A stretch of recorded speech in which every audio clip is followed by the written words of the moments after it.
morning. We are back. I love our Thursdays together, Paula, and I know today's a big day for you heading into the Young Living Conference and learning all kinds of new stuff, learning all about new products. And we're continuing our series here on hormones. We're in week 2 of 4, talking about hormones. Last week, we just did a little introduction. We shared some ready-made herbal and nutritional supplemental things that we can use to help balance hormones or help to bring things more in line with our hormones. And today we're going to dive deeper. We're doing the on, in, and aware. On, in, and aware. This week we're talking about on the body or in the body, in, on, and aware. In the body this week, next week on the body, and then the last week, what do we need to look out for? What do we need to be aware of? Our toxins in our environments that can affect our hormones. So we're going to dive into in the body today. I pulled out my favorite book by Susan Weed. I know I shared this one with you some time ago. It's for me, it's my hormone Bible. I know it's old. It's been around a really long time, but I still go back to that. And you probably have a few over there that you pulled out. I mean, we both went, we have libraries behind us, both of us, and grabbed a few. What do you got for us today, Paula? One of mine is this one, the essential oils, menopause, Dr. Marissa Snyder. She's one of my favorites. She has a couple of different books for that, as well as Optimal Guide to Aging, Dr. Tamura Kimono. I don't know how you pronounce that. Okay. French-like name. And so many other great resources as well that I've gathered over the years and studied, just as you have, Lisa. As things come up in our life, we're like, I need to know about that. What can I do about that? What can I do differently about that? Versus what have I always been taught in the past? And we were just chatting briefly before we started today, like one of the very first things that I always regularly did, whenever I had any stomach cramps or any type of issues, grab that Advil or ibuprofen and utilize that. And yes, it helped the cramps, it helped the menstrual headaches, but it also has some impact on my stomach and my liver and all the other things that, taking a lot of it consistently is not good for the body. So I love that we have some tools, we have information that we can use to take care of the problems that we are facing, but also not cause more damage to the body with these solutions as well. So the medicine cabinet obviously is one of the first places that we can look to see what are we putting in our body? What can we choose, maybe through food, maybe through beverages, maybe through herbs or oils that help us with some of those solutions that help move our body forward without causing that harm in there as well. I know, Lisa, you commonly go first to your herbs and your oils, right? I do. And it's funny, the thing that you said, ibuprofen, I was not raised with that. We didn't have that in our house when I was a kid. Both my mom and my grandmother and my father were always looked to herbal solutions or supplements or food remedies. And so for cramps, it was, you take an old flannel shirt and rip it up and you soak it in castor oil and you put it on the abdomen and add heat. Like we use the old-fashioned water bottles. Some people use a plug-in heating pad. That's dry heat, and I don't often use dry heat. My preference would always be a hot water bottle, and that eliminates the cramps. The other piece of it is the food, which is what we're talking about today, is what do we take internally that can help with that? If we know we're coming into that time of the month when we're going to have cramps or our hormones are ramping up, avoiding caffeine, avoiding, soda and hot coffee and even chocolate. We crave chocolate, but what we really want is the magnesium. We don't want the caffeine from that chocolate necessarily, to combat to combat the cramps. And so thinking about the foods that we eat, even protein, we need our carbs, proteins, and fats, but higher protein causes, the body has to work harder and digest. And when we're in our cycle, we want to be at rest, and we want the body to, slowly, gently flow through certain times of the month. And the things that do that the best are fruits and vegetables, or cooked foods versus raw foods. When we work in collaboration with what's happening in the body and within the cycles of the earth, oftentimes we can alleviate the stress and strain on what the body's going through. And there's nothing wrong. None of these things are bad or negative. Personally, I'm going through that postmenopausal stuff right now. And, I went in for the gorilla exam I mentioned to Paul, and the doctor's like, you need to be on HRT. You need to be on ERT. You're going to have bone mass loss. And we can get into that a little bit maybe today. But they all look at it as a problem. That's the difference between a sick care model and a well care model. Wellness is giving the body nutrients and foods and support to go through the processes of life.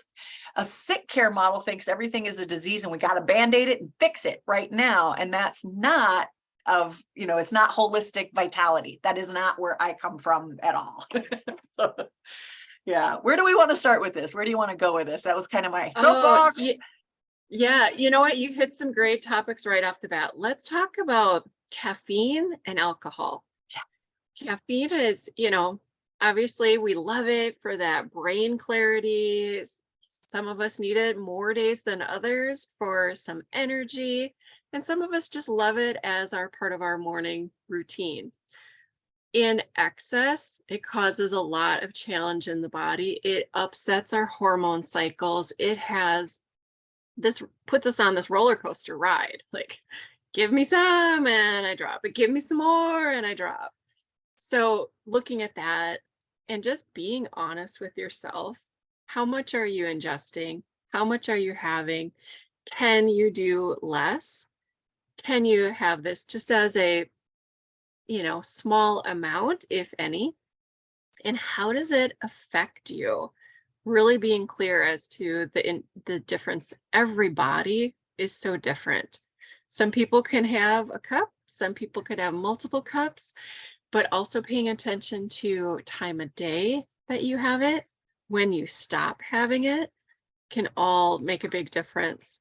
Lisa, you drink a cup of coffee every morning?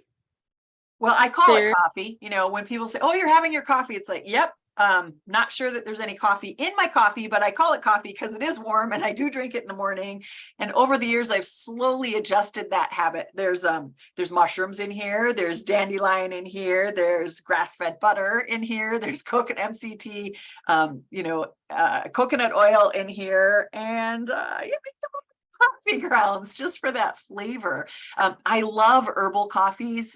One of my favorite farms to buy from is Mountain Rose, and they make an herbal coffee that has dandelion and chicory root in it, and I often use that as my base for coffee.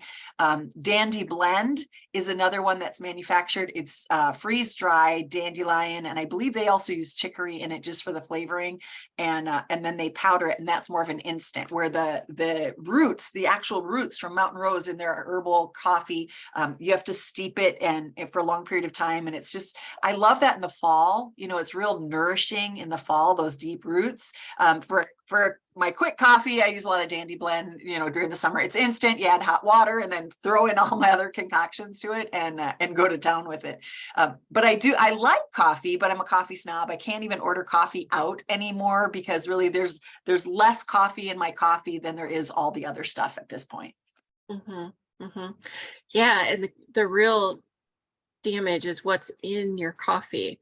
Yeah. If you are going to choose coffee and have traditional coffee beans, making sure that it is an organic coffee, that the process they use is better so that there is less mold toxins, because that's a common problem in coffee, is it carries mold. So making sure that you source that really well and that you really treat that as an important thing that you are putting in your body, because you want to make sure of how your body behaves with that. Yeah. And of course, all of this affects sleep.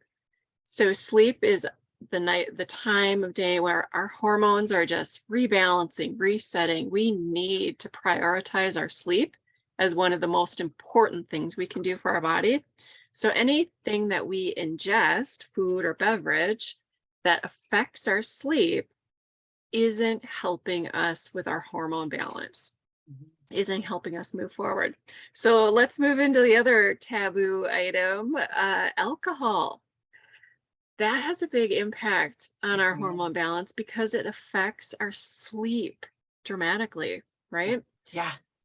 Um, we all love our glass of wine occasionally, but it is going to disrupt our sleep cycle. Most people, buy into the myth that it'll help me sleep if I have a drink. Well, it might help you fall asleep, but your quality of sleep will be far worse when you have alcohol, because your body first has to process and metabolize and figure out what to do with this. It's in my body. I have to figure out what to do with it. Your body's going to be busy digesting, metabolizing, working on that, deciding, can my liver process it? Can my liver just stick it somewhere and wrap it in some fat cells so it doesn't have to bother with it? Like, what is it going to do with it? So, having it earlier in the day, I guess if you're going to have it, maybe have it at lunch. I don't know. So that you can fully metabolize it Yeah. by the time you go to bed. But just know when you are having it, you are more prone to have hot flashes. You're more prone to sleep disruption. You're not going to have that REM sleep. So the very next day, don't be surprised. Your brain is foggier, you're clumsier, and you just don't have that energy. And you don't have as strong of an immune system when you've had alcohol as well. So pick your poison, right? Yeah. But The other one is the all histamine reaction too. A lot of people go, "Oh, I get headaches when I drink red wine," at least as you get older, because you've actually built up an allergy to it. The sulfites that cause the histamine reaction in the body, which histamine, that's just an allergy. You're developing an allergy to those sulfites the more you consume it. And so for me, I still enjoy a glass of wine, but I have my glass of wine with charcoal. I usually take a couple of charcoal tabs, and it kind of binds to some of those organic and inorganic matters that don't serve me. So I kind of use herbal hacks to do some of that stuff. And then if I'm going to drink wine or alcohol, I want to replenish any of the minerals and trace minerals that alcohol may have depleted in taking care of it or eliminating it. So I'll drink oat straw or nettle tea the next day, or even the days before. Usually that's a late afternoon thing for me, because those are both packed with minerals, trace minerals. They have deep root systems. They pull in all of those healthy nutrients from soils, especially if they're wildcrafted, not grown in farms where they may have depleted the soils, or in organic farms where we know they're adding lots of organic nutrients before growing and harvesting these herbs. So finding a reputable place to purchase those is going to improve the nutrition quality. We're always thinking about, how do we support the body? How do we give the body nutrients, rest, water, sunshine, all of those things that are vital to our health. It doesn't mean that we can't have fun, can't play, do our cocktails. Beer has hops in it, which is great for menopausal women. It calms the system down. There's some other things in beer that may, work against us, but sometimes I hear older women say, "Man, I could really go for a beer," and what they need is maybe some hops. But thinking about what it is that you're consuming, and then how are you supporting the body after the fun is over, or going into the night or the weekend of partying, when 4th of July or Memorial Day or birthday weekend are coming up. How healthy are you before you go into it? And then what are you going to do right away to support it after? For me, charcoal, while I'm having my fun, will, alleviate a lot of the symptoms the next morning for me. Yeah, helping the body detox that better. Absolutely. Yeah, this time of year is all the fun picnics and parties and exciting things that we go to, and really having a plan in place before you go is such a key, because when we want to support our body, we want to be really intentional about what we're choosing to ingest and what we're avoiding ingesting too. So food is really tied a lot to our emotions. And when our hormones are out of whack, our emotions, again, are on that roller coaster, right? Mhm. So emotional eating is quite common where we're gravitating towards the sugary things, the fried foods, the salty chips, the things like that. But recognizing that, like, oh, I'm really craving this. What is that? There's a whole emotion chart related to each food type. If you're ever curious about that, you can ask us or look it up. But deciding as you go to events, there might not be good choices for me there. What can I bring? What can I bring to this gathering or this event? Or what can I have handy if I leave the event and I didn't find something nutritious to eat that will fuel my body and really give me the energy that I need? Just paying attention to that, making a plan, and having options available so that you can continue to feel good, that you're not just feeding into this roller coaster of sugar, processed foods, emotion things. I know for myself, I don't eat a lot of those things at home. So then when I do go someplace else, I'm like, oh, it's been forever since I've had potato chips. And then deciding, like, oh, yeah, I'm going to have one or two. I have the taste of it. And I'm like, oh, yeah, okay. Now I'm past it. I don't need to have a whole plate full of them anymore because I realize how much better I feel without it. I know if I eat half a bag full, I'm going to feel pretty crappy a little bit later. And I've recognized how that affects me emotionally, physically, and of course, hormonally over time. I want to be able to not ride that roller coaster as often. I want to keep it just the predicted flow throughout the month as we go. Lisa, what are your go-to foods that you like to bring or that you like to gravitate towards? I don't know if there's anything specific. I guess the way that I look at it, you mentioned kind of cravings, whether we're craving salt or sugar, we can go crave salt and grab for the potato chips. But when we think in terms of what herbs or what fruits or vegetables might be higher in salt, go for that first to see if that doesn't satisfy that craving. And so, things like cucumbers or celery are higher water content foods, but they also have some natural salts in it. Or if you're craving sugar and you're at a picnic, a small amount of watermelon is like nature's electrolytes. So grabbing that watermelon will give us hydration. It will satisfy a sugar craving, but not disrupt us where, grabbing a beer or something else might disrupt our hormones, depending on where we are throughout the month. There's certain weeks of the month that our body handles processed food better than those weeks when the body's really working harder. When we're actually in flow during that week, we want to be as nurturing as possible. And so I think of what's been provided for us. What is the earth provided for us? Can we pick it from a tree? What's in season? Right now, I've been eating white peaches, and it's like, oh my God, I think I've eaten a dozen white peaches in the last 2 weeks, just because they're in season here in Orlando where I'm at. And just the flavor is so different when you buy foods that are in season, and it's very satisfying. Like, I don't need candy and other sugars when I can grab blueberries or strawberries or those peaches, or I know watermelon is there. I haven't had any yet, but I know it's coming. And then in the fall months, what are those things in the fall months when we're having our fall festivals? Butternut squash and pumpkin and all the chai spices with your grass-fed butter and your coconut oil and your dandelion, mixing in those chai spices at that time. So, watching the cycles of the season, watching the cycles of our body, and trying to marry those together. And remember, anything that's man-made is, anything that's processed is going to be harder for the body to work with, no matter what. So if we can go to the fruits and the vegetables and the produce section first, and people say, oh, it's so expensive to buy that way.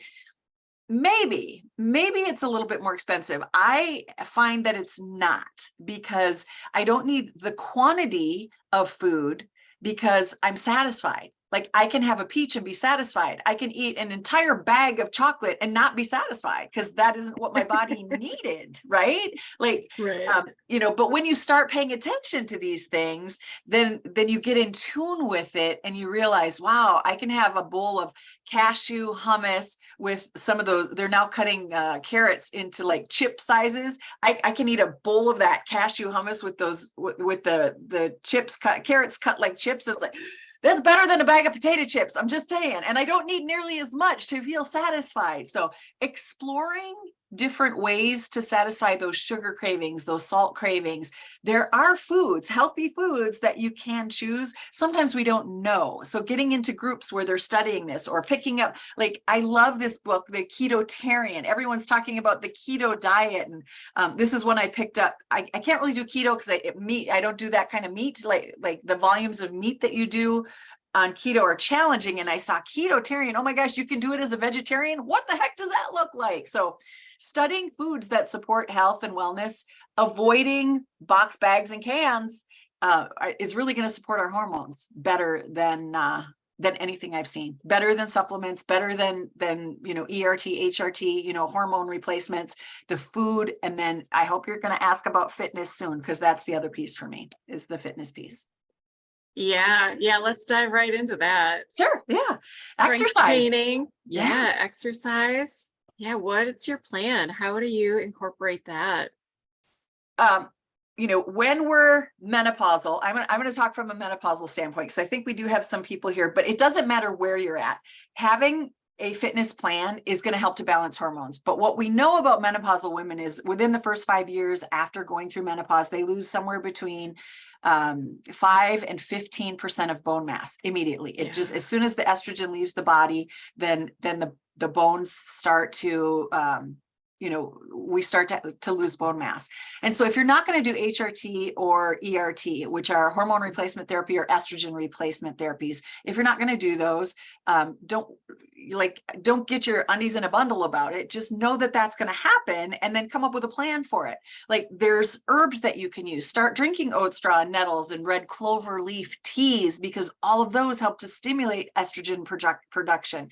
Look for phytosterol. All that is just a fancy word of saying plants that have hormones in them and that stimulate hormone production in our body, so that those phytoestrogens, those plant estrogens, can replace what the ovaries were once producing. And there's tons available to us. We can dive deeper into that one-to-one if you're interested. And then we bone density is directly connected to weightlifting exercises. If we lift weights, we know that we increase bone density. So starting a weight-bearing type of exercise at a young age, even at puberty, getting young girls to do weight-bearing exercises. And I'm not saying you have to lift weights. Push-ups is your own weight. Sit-ups is your own weight. The monkey bars is your own weight. Tennis or pickleball, where you're using those legs, those big muscles, that's your own weight. And or using lightweight weight-bearing exercises helps to maintain and increase bone density, which is the biggest concern for postmenopausal women, is we start to lose bone density. After 5 years, it does stabilize for most women. Some don't, but for most, it does stabilize. And so, adding in these plant estrogens and fitness exercises can help to minimize the loss in that time. How about you, Paula? Mm-hmm. Fitness, weight bearing? Yeah, there's so much you can do just with your own body weight in general, but the key is just keeping things moving. We have a very sedentary lifestyle overall. We're sitting in our cars, we're sitting at our desk, and making sure that we have movement of some type every day, and strength training at least twice a week, so that we can really build the muscle. And that is also going to help with our sleep. That's also going to help with aging. That's going to help with so many things. It just has this ripple effect, and it's available to all of us and easy to just be intentional and prioritize in our day. It doesn't have to be a structured workout. It can be working in your garden. It can be hauling things back and forth. It can be different activities that are challenging your body to do things to keep that muscle mass in place and to continue to challenge it and to continue to grow it. Let's talk about the air that we breathe. The other thing that's going into our body is all the air in our environment, right? We talked a little bit about this a few weeks ago as we're dealing with, some of the pollution that's been around recently. But really looking at what's getting into our lungs. Do we have good filtration in our furnaces, in our air conditioning units? Do we have the ability to open our windows every day, 15 to 30 minutes a day? Are we getting that fresh air into our homes, changing that around? Are we using air purifiers, or are we using a diffuser to use some of the purifying oils like eucalyptus or lemon or grapefruit or tea tree? Or Young Living has a great blend called Purification. That's my easy go-to because I don't have to mix stuff together. I just grab that one, put it in. It just helps clean the air so well. The other thing I think about when I think about air filtration is, do you realize our carpets are also an air filter in our home, our carpets and our rugs? So making sure that whatever we've been walking around in through the community, we're leaving our shoes at the door. We're not bringing those pesticides or other challenges into our home. We can leave that at the door. Plants are also a good, really natural filter in our home.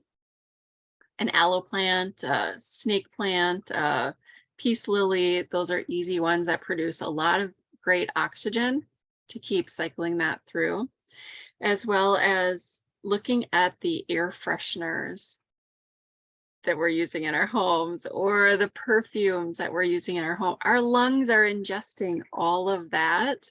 So when we can look at that and make sure that we are using great, simple products, that's not going to complicate our whole body or confuse our system, because again, it treats it like estrogens in our body when we have a lot of these chemicals and fragrance grade, things like that. Other topics on the air we breathe in, Lisa, that you find are helpful? That was an extensive list. Yeah. The only comment that I'll make on that is if you're using synthetic air fresheners or even the soaps, like your laundry soap, and then you're sleeping on those sheets, breathing in, certain commercial brands of soaps, you're breathing that in.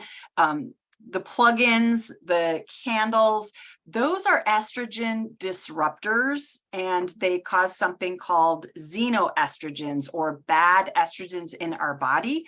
The only way that the body can deal with that is to store it in our fat cells. It can't necessarily eliminate it because it doesn't know what it is. It's a disruptor. It's a foreign invader. Last week, I talked about how on each of the cells, there's these little receptors. They look like a U shape around all of our cells. And it's a lock and key system. When a good hormone goes in there, it opens up communication from the brain through our nervous system to all of our organs. And so when we are exposed to xenoestrogens or toxins, they take those little U's and they smash them down so that the key can't get into the lock. And if the key can't get into the lock, then the body can't communicate. The hormones are the communication network. Think of it as telephone lines from the brain to the rest of our body. And if those telephone lines go down, just like they used to before we had underground telephones, when those telephone lines go down, the communication system stops. And that's when we disrupt functions of the body. So all the things that Paula mentioned are things that can disrupt the balance of hormones, how each of our cells can function, and the overall health of our body. So when we can keep things clean in our environment, toxic free, chemical free, make better choices. I'm not saying you can completely eliminate chemicals because, you know, most things are made up of some sort of a chemical, but making better choices, more natural, more organic, less pesticide, less toxic choices are going to support overall health. It's not just the food we put into our body, but the air and the water we put into our body.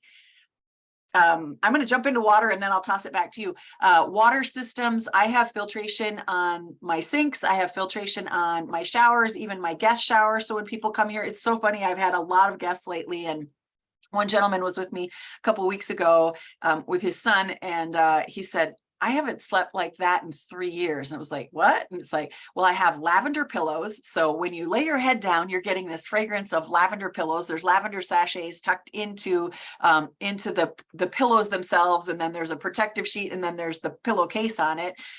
You know, the sheets and things are not washed in chemical. They're washed in, you know, fragrance free. I use the wool balls in the dryer that have lavender on them. So, and then I usually diffuse the guest room with something before guests even arrive, and then turn it off. They don't know that it happens. So they walk in there and their stress level goes from here to out the bottom of the feet. They become grounded in that space and they can relax. I can't tell you how many people who have come and stayed at my house have said that.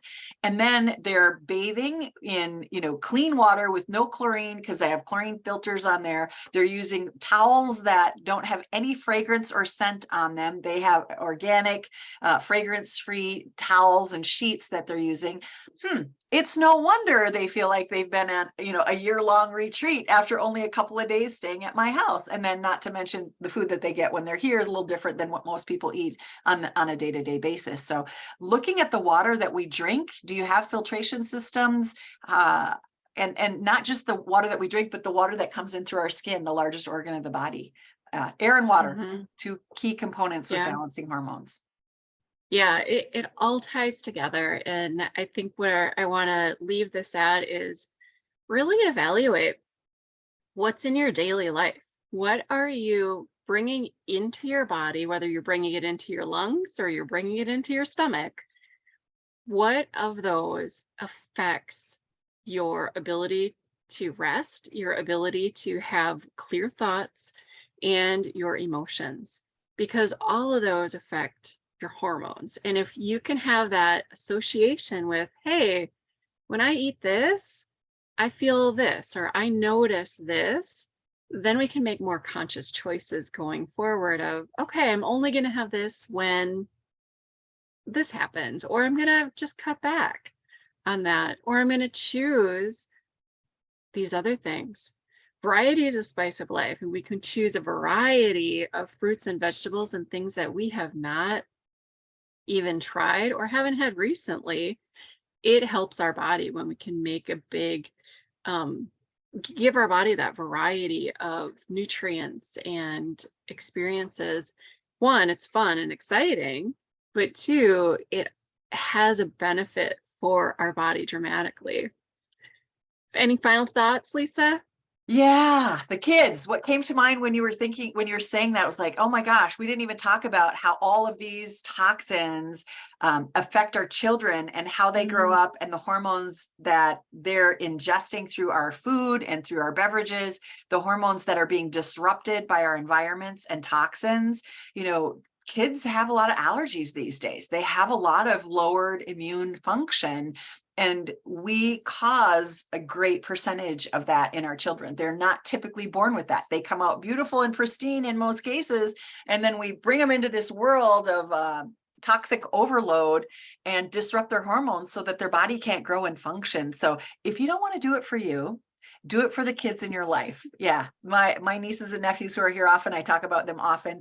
They get to have different experiences when they come here than they do in other places or in schools, because they're learning different techniques and they're trying different water and they are diffusing things and they get to play with oils, and their mom has a cupboard full of oils, both for me and my sister. So, you know, they can turn to oils before turning to the medicine cabinet. So if you're not doing it for you, think about how these things can affect the lifelong health habits of your children.